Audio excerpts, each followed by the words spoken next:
भाई सभी को नमस्कार। रिसेंटली एसएससी सीजीएल मेंस का एग्ज़ाम होता है और एग्ज़ाम में सरप्राइजिंगली टीसीएस के लैब्स में पेपर कराया जाता है और जो इंटरफेस यूज़ होता है वो भी पुराना वाला जो टीसीएस का इंटरफेस था वही यूज़ किया जाता है, जिसकी वजह से अलग अलग तरीके के स्पेक्यूलेशंस निकलने लगते हैं लोगों के कि अब टीसीएस वापस आ गया है। तो कोई कहता आगे कि सारे एग्जाम्स टीसीएस कराएगा, यानी कि हर व्यक्ति ने अलग अलग तरीके से उस बात को समझा। आज हमारे साथ पवन और मोनू हैं जो कि खुद भी मेंस का एग्जाम दे के आए हैं और मैं इनसे कुछ चीज़ें जानूंगा भी और आपको पूरा असेसमेंट देने वाला हूं कि किस तरीके का एग्जाम रहा है और इस एग्जाम को देख के आपको क्या क्या आगे के लिए समझना चाहिए और क्या क्या बदलाव आपको अपने तैयारी में लाने चाहिए। तो पवन, सबसे पहला क्वेश्चन, जो इंटरफेस था जो 2024 तक के एग्जाम्स में हो रहा था वही एग्जैक्ट इंटरफेस यूज होता है? इंटरफेस था, सेम था। सिस्टम काफ़ी स्मूथ चल रहे थे। वो सिस्टम वगैरह का जो प्री में जो चीज़ें हो रही थी वैसा कुछ नहीं था। बायोमेट्रिक में कुछ इशू वगैरह नहीं सर, बायोमेट्रिक वगैरह में किसी को कोई दिक्कत नहीं हो रही थी सेंटर पे। जैसे इन्होंने एक वो प्रोग्राम बनाया था कि सिस्टम के ऊपर कैमरा लगाएंगे, वो लगाया मेंस में नहीं लगाया? नहीं सर, कैमरा वगैरह वैसा कैमरे वगैरह नहीं लगाया, यानी कि जो लगभग पेपर है जैसे 2024 तक पेपर हो रहे थे वैसे रहा। अब इसकी वजह से क्या होता है कि लोगों के बीच में एक नई चीज आ जाती है कि पेपर का लेवल कैसा है, टीसीएस जैसा है कि एडिक्विटी जैसा है। तो पेपर का लेवल कैसा था? सर लेवल सही था। जैसे प्री में क्या था कि नया नया वेंडर था, लोग काफी डरे हुए थे और नई चीजें भी पूछ रहा था, तो वैसे नए चैप्टर से कुछ नहीं था। जो चीजें पहले आ रही थी उसी से थे। कुछ सवाल काफी अच्छे थे तो कुछ काफी आसान भी थे। तो मतलब मिक्स्ड सा रिव्यू आप कह ऐसा सकते ही हैं। था, मॉडरेट लेवल कह सकते हैं। मॉडरेट लेवल कह सकते हैं। तो जैसे मैथ्स का पेपर था तो मैथ्स में जैसे प्री में प्रोबेबिलिटी, मॉन्टी हॉल प्रॉब्लम और अलग अलग तरीके के क्वेश्चंस आए, तो क्या मेंस में भी ऐसा कुछ था? नहीं सर, एकदम मतलब इसमें सही था। जो रिलेवेंट चीजें हैं उसी में हार्ड इजी कर रहा था, बस उसी में हार्ड इजी कर रखा था। इसके अलावा जैसे कुछ एग्जाम में ऐसा भी देखा गया था कि सिलेबस के बाहर से क्वेश्चंस आ रहे थे, तो वो कुछ ऐसा? नहीं, आउट ऑफ सिलेबस सर कुछ नहीं था। कुछ भी नहीं था। इंग्लिश में पैसेज काफी अच्छे थे। काफी अच्छे? पैसेज अच्छे का मतलब मुश्किल थे या लेंदी थे? दोनों अलग अलग चीजें होती हैं। लेंदी नहीं कह सकते, पैसेज तो छोटे छोटे थे। बट जो उनमें क्वेश्चंस थे वो मतलब इन्फ्रेंस बेस आप बोल सकते हैं कि डायरेक्ट हमें मिल नहीं रहा था कि ये हमने जैसे पहले आता था ये लाइन पढ़ ली और डायरेक्ट हमने टिक कर दिया ये आंसर, उस टाइप से नहीं था। काफी सोच समझ के इन्फ्रेंस बेस्ड क्वेश्चंस ज्यादा उसमें बना रखे थे। और बाकी रीजनिंग का लेवल? रीजनिंग तो सर काफी इजी थी, जिसकी वजह से जो मैथ में टाइम बच रहा था लोगों का। अच्छा, जैसे जीएस में पिछली बार से काफी ऐसे क्वेश्चंस आ रहे थे कि स्टेटमेंट बेस्ड थे जैसे यूपीएससी टाइप में, तो अब की बार वैसे थे या नॉर्मल? स्टेटमेंट बेस्ड थे सर, बट सवाल ठीक थे। मतलब जो सिलेबस दे रखा था उसी में से थे, स्टेटमेंट थे। वैसे एक बात मैं यहाँ पे ये भी ऐड करना चाहूंगा कि असली गेम तो तब होता है जब एसएससी आंसर की रिलीज करता है, जिसमें बहुत सारे रॉन्ग आंसर्स भी दे देता है समटाइम्स, और उससे भी बड़ा जो गेम होता है वो होता है तब जब एसएससी फाइनल आंसर की रिलीज करता है, जिसमें पता चलता है कि आप सही करके आए थे और लास्ट में एसएससी ने उसको गलत कर दिया। तो अगर मैं इस असेसमेंट पे चलूँ, मोनू आपकी तरफ से कुछ ऐसा अलग जो आपको लगा हो? हाँ सर, लगा था। अब की बार जो जीएस में करंट अफेयर का वेटेज थोड़ा ज़्यादा रहा है और बाकी इस बार जो मैथमेटिक्स में भी ये रहा है कि आपकी स्टैटिक्स और सबसे ज़्यादा और ज्योमेट्री सबसे ज़्यादा पूछी गई है। मेंसुरेशन 3D का पोर्शन बहुत ज़्यादा था। बाकी चैप्टर्स जो अरिथमेटिक में होते हैं बहुत कम उठाए गए और ये जो स्टैटिक्स वगैरह और ये ज्योमेट्री वगैरह ज़्यादा पूछी गई थी इस बार। अच्छा, अभी मैंने थोड़े दिन पहले एक वीडियो की थी, शॉर्ट वीडियो डाली थी हमने कि कंप्यूटर लंका लगा देगा। हाँ। तो ऐसा कुछ हुआ? अरे कंप्यूटर ने हकीकत में लंका ही लगा दी इस बार। हमारे जो मेरी भी वहाँ पे जो लैब थी उसमें सब लोग यही कह रहे थे कंप्यूटर सबसे ज़्यादा टफ आया है और हकीकत में टफ भी आया है, वेरी टफ आया है, बहुत हाई फाई। मेरे को भी लगता है और हमने टाइम से आपको आगाह भी किया था कि देखो एक्चुअली में मैं अगर यहाँ से इतना असेसमेंट निकालूँ, सबसे पहले कुछ चीज़ें आपको समझने की ज़रूरत है। पहले तो ये सब भूल जाइए कि क्या टीसीएस पैटर्न और क्या एडिक्विटी पैटर्न, क्योंकि एसएससी हमेशा सरप्राइज करता रहा है। सबसे पहले इस बात पे बात कर लेते हैं कि टीसीएस ने पेपर क्यों लिया। इसका जो सबसे कोई देखो रिटन में कुछ किसी को पता नहीं है, एसएससी ने कोई ऐसा ऑफिशियली कोई नोटिफिकेशन रिलीज नहीं करा कि भैया टीसीएस ये पेपर कराने वाला है। लेकिन क्योंकि एसएससी ने एक वादा किया था जब प्रोटेस्ट जारी थे कि भाई मेंस का पेपर एक शिफ्ट में होगा, क्योंकि इसको लेके पूरा बवाल था। और मेंस का पेपर एक शिफ्ट में होगा कैसे, उसके लिए 1.5 लाख लोगों का अगर पेपर कराना है तो जो हमारा न्यू वेंडर था उसकी कैपेसिटी लगभग 40 से 45 हजार पर शिफ्ट में कराने की थी। और हर शिफ्ट में 40-45 हजार पेपर कराने में भी उसकी हालत इतनी खराब हो रखी थी कि उसमें भी बहुत सारे सेंटर्स पे पेपर कैंसिल हो रहे थे, कहीं पे लाइट चली जा रही थी। अब एसएससी को पता है कि अगर किसी एक सेंटर पे भी गड़बड़ हो गई तो वो एग्जाम होगा फिर से री एग्जाम, और री एग्जाम हो गया यानी कि 2 शिफ्ट, और 2 शिफ्ट का मतलब है नॉर्मलाइजेशन का जो तांडव है, जो आपने प्री में भी देखा वो मेंस में भी इनको करना पड़ता है। तो मे बी इन सारी चीजों को मद्देनजर रखते हुए एसएससी ने ये सोचा होगा कि क्यों ना ये एक ऐसा एग्जाम है, क्योंकि इसी सिंगल एग्जाम के बेस पे मेरिट बननी है, तो इस एग्जाम को जो एक ट्रस्टेड वेंडर है टीसीएस उससे कंडक्ट करवा लिया जाए। अब इसमें किस लेवल पे टीसीएस से करवाया गया, नो वन नोज। किस लेवल पे कहने का मतलब, लोगों को पता चल गया कि टीसीएस के लैब्स थे, बिल्कुल सही बात है। टीसीएस का इंटरफेस था, बिल्कुल सही बात है। यानी कि इंटरफेस होने का मतलब है कि सर्वर भी डेफिनेटली एसएससी ने टीसीएस का ही यूज किया होगा 101%, क्योंकि सर्वर का इशू बहुत ज्यादा रहा था। जब बाकी के इश्यूज को एड्रेस करने के लिए मेंस में टीसीएस को लाया गया है, तो सर्वर के लिए भी टीसीएस को ही लाया गया होगा, मैं इस चीज को लेकर श्योर हूं। और क्योंकि टीसीएस को लाया गया होगा, यानी कि मॉनिटरिंग जो सीडेक वगैरह कर रहे थे, इनसे शायद मॉनिटरिंग भी ना करवाई हो। अच्छा, स्टाफ जो था वहां पे, इन्विजिलेटर्स वगैरह, वो पहले की तरह ट्रेंड थे या एडिक्विटी या जो बीच में जो वेंडर था हमारा उसकी तरह से थे कि अनट्रेंड और ऐसे अनप्रोफेशनल? सर वहाँ पे वो लोग तो ये एडिक्विटी वाले ही लग रहे थे। अच्छा, क्योंकि सेंटर भी ये मेरा तो आदर्श परीक्षा केंद्र पे था, तो बट कुछ जगह टीसीएस के थे, तो वहाँ पे उनके वाले रहे होंगे। अच्छा, तो यानी कि मे भी हो सकता है कि जो एग्जाम मॉनिटरिंग है वो टीसीएस से ना करवा के एसएससी जिससे एग्जिस्टिंग करवा रहा था उससे करवाई हो।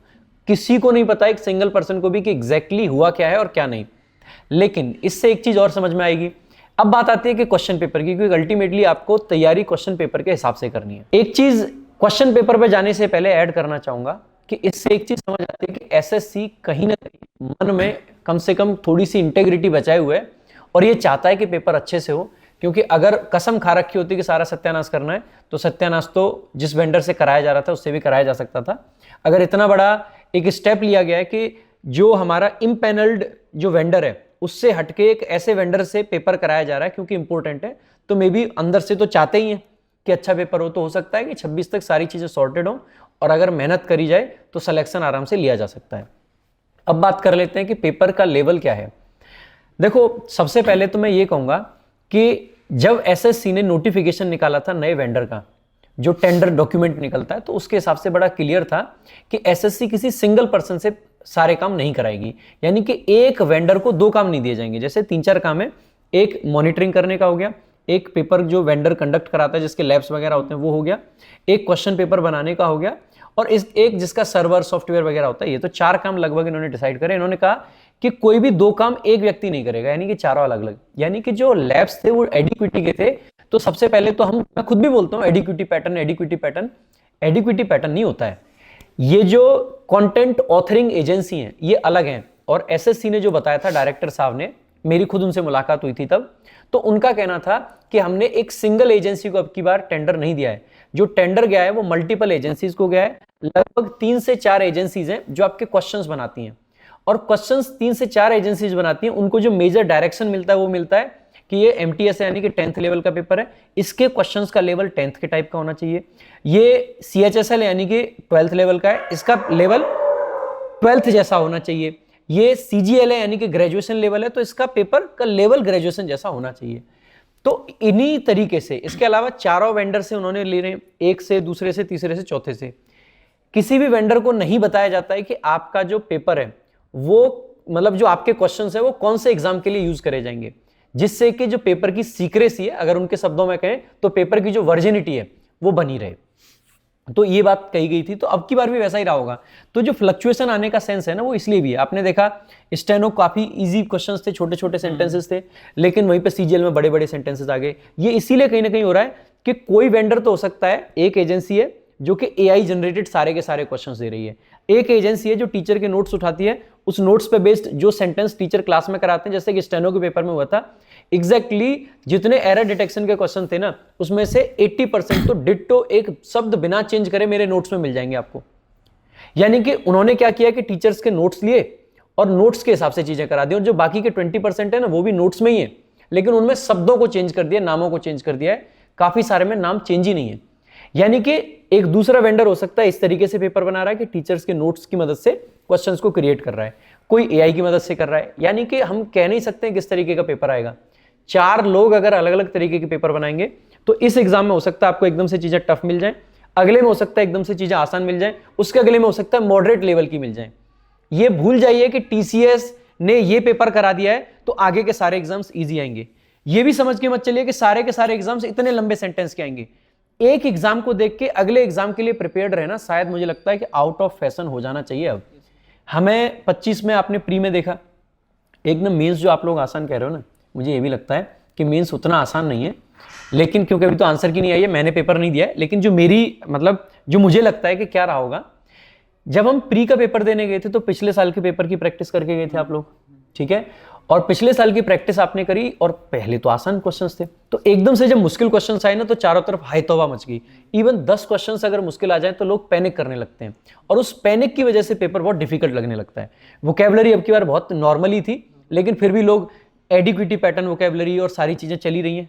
हाँ, होमोनिम्स को आप कह सकते हैं कि एकदम अलग से आए थे, synonyms, antonyms, one words, idioms सब एकदम नॉर्मल था, सारे के सारे वोकैब संजीवनी से पूछे गए, कुछ अलग नहीं था, लेकिन फिर भी हाय तौबा मचा क्योंकि कुछ क्वेश्चंस पैनिक क्रिएट कर देते हैं, क्योंकि लोग तैयार थे इजी वाले के लिए। जैसे ही प्री में मुश्किल चीजें आई, मैंने भी, मॉक टेस्ट के जितने प्लेटफॉर्म्स हैं उन्होंने भी, और बाकी बच्चों ने खुद से भी, तो टीचर, मॉक टेस्ट, बच्चा सब किस चीज के लिए तैयार है कि अगर प्री इतना मुश्किल है तो मेंस कितना मुश्किल आएगा। सबने खूब इररेलेवेंट चीजें भी लगा के देखी, मैं उनको इररेलेवेंट नहीं कहूंगा, nothing is no longer irrelevant, कोई भी चीज अब इररेलेवेंट नहीं है, ठीक है, सो एवरीथिंग इज रेलेवेंट। तो हमें ये चीज समझनी है। तो क्योंकि सब लोग तैयार थे उस लेवल के पेपर के लिए, जैसे ही पेपर का लेवल डाउन हुआ, लोगों के अंदर एक अलग लेवल की कामनेस आई और उस कामनेस की वजह से सबका पेपर स्मूथली हुआ है, जिसकी वजह से लोगों को लग रहा है कि पेपर बहुत आसान आ गया। सो एग्जैक्टली ऐसा नहीं कह सकते, अगर बहुत आसान है तो फिर कट ऑफ 360 प्लस चली जाएगी, नहीं भाई, 390 में से। पेपर आसान नहीं था, पेपर काफी अच्छा था, और आंसर के आने के बाद वो पता चलेगा लोगों को तो क्या आसान था, क्या मुश्किल था। बाकी तो अभी जो ये लोग 26 की तैयारी कर रहे हैं, तो मैं उनके लिए कुछ कहना चाहूँगा कि भाई अभी ना पेपर में किसी एक चैप्टर से कुछ ज़्यादा सवाल आ गए हैं, किसी चैप्टर से सवाल ही नहीं है, जैसे टाइम एंड डिस्टेंस, इन सब चैप्टर से सवाल ही नहीं थे। तो भाई इन सब चीज़ों में मत पढ़ना कि इस चैप्टर से 5-6 सवाल आ गए तो बस वही पढ़ने लगो। आपको सिंपल सा जो सिलेबस है ना, सिलेबस पढ़ो भाई, किसी अच्छे टीचर को फॉलो करो और पूरा सिलेबस कंप्लीट करो, बस और कुछ नहीं चाहिए। देखो बिल्कुल सही बात कही है, ये वाली चीज बहुत चलेगी कि मेंस में ये नहीं आया था तो आगे ये नहीं आएगा, ऐसा कहीं पे नहीं लिखा है। आप देखो 24 तक बहुत सारी चीजें आई नहीं थी, सब्जेक्टिव मूड बहुत रेयर कभी पूछा गया, अचानक से सब्जेक्टिव मूड के भर भर के क्वेश्चंस पूछ लिए। क्लेफ्ट सेंटेंसेस एसएससी ने जीवन में कभी पूछे ही नहीं थे, लोगों को पता ही नहीं था कि क्लेफ्ट सेंटेंसेस नाम की भी कोई चीज होती है, क्लेफ्ट सेंटेंसेस पूछे गए। एसएससी ने क्लॉजेस को सब्जेक्ट मान के, दैट क्लॉज को स्पेशली, बहुत रेयर कभी एरर डिटेक्शन के क्वेश्चंस पूछे थे, लेकिन अब की बार पूछे गए।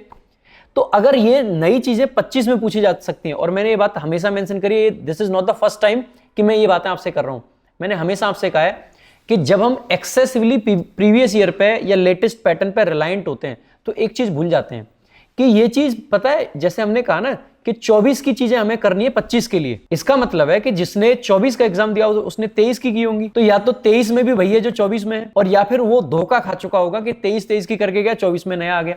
और 24 में अगर नया नहीं है तो फिर जो 23 में था वही तो है, तो फिर नए पैटर्न का लॉजिक कहां से आया। जैसे सेम चीज फिर 22 में भी लगेगी कि जिसने 22 का एग्जाम दिया, मतलब 22 का एग्जाम हुआ, 23 का देना था, तो 23 का एग्जाम देते टाइम उसने 22 को पैटर्न मान के तैयारी करी। अगर सेम ही पैटर्न था तो 22, 23, 24 सब सेम हुए, 25 वैसा ही आना चाहिए था। और अगर नहीं था सेम तो इसका मतलब है जिसने 22 को देख के तैयारी 23 के लिए की, उसका 23 में तो धोखा हो गया। इसका मतलब सिंपल ये है कि आप ये जो लेटेस्ट में घुस रहे हो ना, ये प्रॉब्लम है। क्योंकि मेरे भाई आप खुद से समझो कि चीजें नई नहीं आती तो फिर नए पैटर्न की वैल्यू कैसे होती। नए पैटर्न की वैल्यू इसीलिए क्योंकि हर बार कुछ नया आता है, और हर बार कुछ नया सिर्फ इसलिए नया नहीं है कि वो पहली बार आ रहा है। जो चीज 4 साल पहले आई थी ना वो दोबारा आ जाती है ना, तो बच्चों को लगता है नई आ गई। 2017 के जो क्वेश्चंस है ना, एक बार आप अगर उनका लेवल देखोगे ना तो आपको लगेगा कि यार 25 में कुछ नया नहीं है, बहुत ये चीजें आई हैं पहले, लेकिन क्योंकि लोग पुरानी चीजें देखते ही नहीं है। मैं सिर्फ यहां पे ये कहना चाहूंगा कि लेटेस्ट पैटर्न है कि लास्ट एग्जाम में ये हुआ था, कि पिछले एग्जाम में यही हुआ था। Yes, PYQs are absolutely important, but इसका मतलब ये नहीं है कि सिर्फ PYQs पे हमें रिलायंट रहना है। PYQs के अलावा भी बहुत कुछ है जो हमें करना चाहिए। आप कभी भी ये मत बन के चलो कि पेपर में सिर्फ यही आने वाला है। बहुत सारे बच्चे, अरे इतना मुश्किल आता ही नहीं, आप इतना मुश्किल क्यों पढ़े हम? नहीं मेरे भाई, मुश्किल आता नहीं है इसका मतलब ये नहीं कि आ नहीं सकता है, आ तो कुछ भी सकता है। आया भी है 25 में। सर अभी जो पहले ये मैट्रिक्स वगैरह के रीजनिंग में सवाल आते थे, काफ़ी आसान होते हैं, वो भी आ गया, बट क्योंकि जब नया लगता है तो फिर डर जाते हैं हम लोग कि ये क्या नया।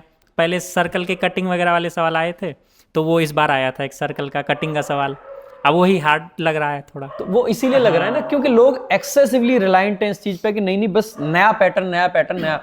मेरे भाई मैं यही रिकमेंड करूंगा जो पवन ने भी किया, जो कि शायद मोनू भी वही कर रहे हैं, कि आपको कंप्लीट सिलेबस करना है। इस सिलेबस के अंदर सब कुछ कवर्ड होता है। आपको सर्टेन वीडियोस पे, सर्टेन सीरीज पे डिपेंडेंट नहीं रहना है कि क्योंकि सीरीज में, वीडियोस में टीचर कोई भी हो वो उन्हीं चीज़ों को ज़्यादा कवर कराएगा जो हाल फिलहाल में आई है, क्योंकि हाल फिलहाल की चीज़ें मार्केट में चल रही होती हैं, व्यूज आ रहे होते हैं, तो उनको कवर किया जाता है।